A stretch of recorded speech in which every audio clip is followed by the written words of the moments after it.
Buat kita pekerja gaji UMR, mungkin bisa mengawali 2024 dengan sedikit senyuman. Karena fix ada kenaikan UMP, di mana DKI Jakarta ya naik ke 5 jutaan dan jadi provinsi dengan UMP tertinggi. Sedangkan UMP terendah dipegang Jawa Tengah di 2 jutaan. Tapi kenapa senyumnya cuma dikit? Karena faktanya di 2022, 46% atau 23,5 juta karyawan, pegawai, dan buruh Indonesia itu terima gaji di bawah UMP. Mungkin ada dari kalian yang pernah ngalamin hal serupa juga. Tapi ya, kalau kita lihat data kenaikan UMP dari tahun ke tahun, di tahun 1999, UMP Jakarta pernah cuma Rp231.000. Wow, dan anehnya, kenapa generasi orang tua kita dengan gaji UMR segitu bisa punya aset kayak rumah, tanah, mobil, sedangkan generasi kita nggak bisa. Dan gimana cara atur gaji 5 juta ini secara maksimal?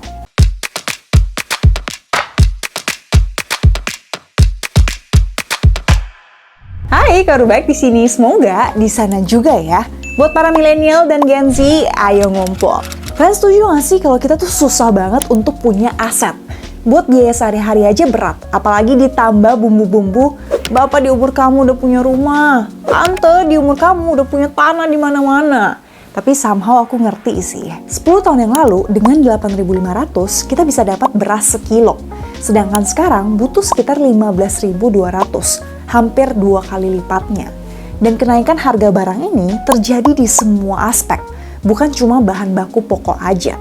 Well, ini yang sering kita dengar sebagai inflasi. Economics 101, kenapa sih ada inflasi? Karena mata uang rupiah tuh selalu terdepresiasi atau melemah terhadap US dollar dan biaya logistik kita yang mahal di Indonesia. Terus, kenapa rupiah selalu melemah? Karena dari dulu kita tuh seringnya impor, dari minyak sampai bahan baku, yang mencapai 71% dari total impor kita sepanjang 2023. Kalau kita impor atau beli barang dari luar negeri, biasanya tuh bayar pakai US dollar. Berarti kita bakal jual rupiah, beli US dollar, dan USD ini bakal dipakai untuk bayar vendor luar negeri itu. Semakin banyak kita impor, semakin banyak kita bakal jual rupiah dan beli US dollar. Secara nggak langsung, harga bahan baku yang kita impor ini bakal naik harganya.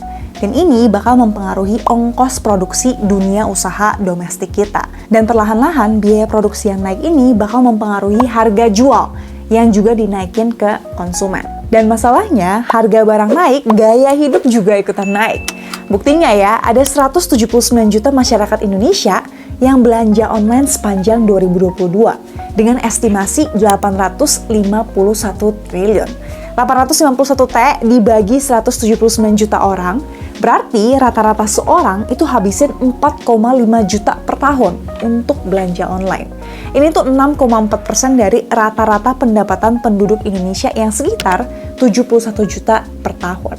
Awalnya tren ini tuh naik ketika COVID-19, tapi sampai sekarang malah terus meningkat. Entah harus thanks to technology or not, tapi akses konsumtif sekarang tuh jauh lebih murah. Belum lagi kita ngomongin nge-mall, nongkrong di kafe, cobain yang viral-viral, nonton konser, dan healing secara nggak langsung tuh udah jadi kebutuhan generasi kita. Gak heran rata-rata biaya hidup di Jakarta itu 15 juta per bulan. Dan mau tahu yang lebih parah? Harga barang naik, gaya hidup naik, harga aset, entah rumah, tanah, kendaraan itu juga naik. Rata-rata kenaikan harga properti itu bisa 10-15% per tahunnya.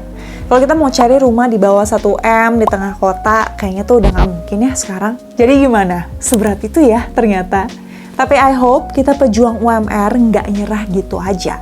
Karena berat bukan berarti nggak mungkin. Aku mau share 3 strategi untuk memaksimalkan gaji UMR ini. Strategi yang pertama, get ready for the worst. Kalian tahu nggak sih ada 42.000 karyawan Indonesia yang di PHK sepanjang 2023. Ini naik hampir 2 kali lipat dari angka tahun lalu yang cuma sekitar 25.000 orang. Dan ini cuma yang tercatat di sistem informasi dan aplikasi pelayanan ketenagakerjaan. Angka realnya udah tau lah, pasti jauh lebih tinggi. Karena sadar atau enggak, cari kerja sekarang tuh lebih susah. Apalagi World Economic Forum itu memprediksi 43% pekerjaan itu bakal digantikan mesin di tahun 2027. Itu udah gak lama lagi loh. Aku bukannya mau nakut-nakutin, tapi bayangin, kalau kita nggak siapin untuk skenario terburuk, ini bakal berat banget sih untuk bisa survive. Sekarang coba take time dan hitung apakah dana darurat kalian udah aman. Kalau udah aman, boleh skip ke strategi selanjutnya.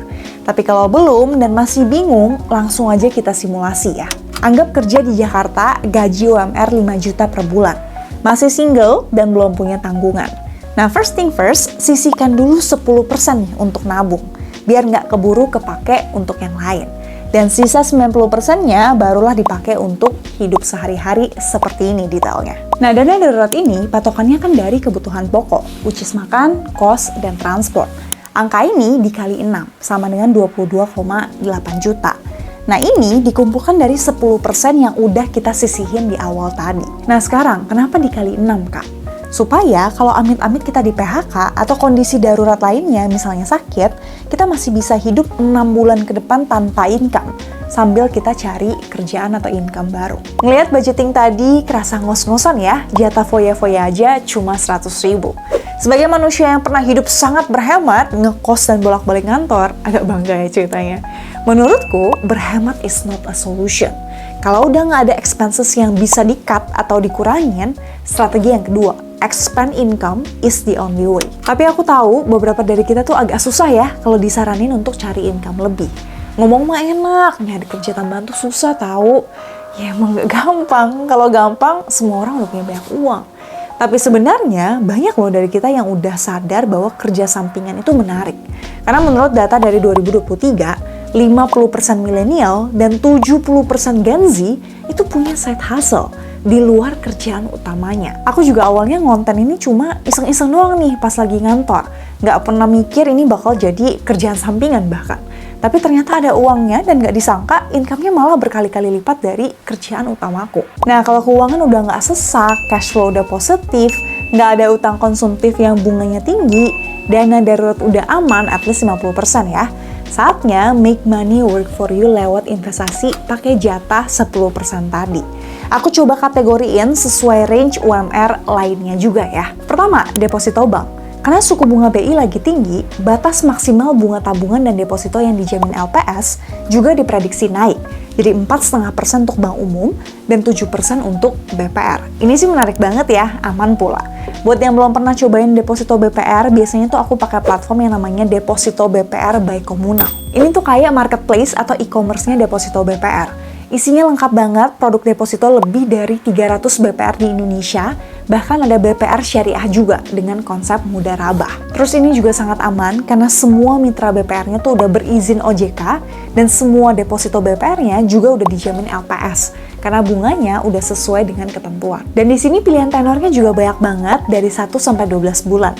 Jadi pilih aja yang paling sesuai dan cocok dengan tujuan keuangan kalian.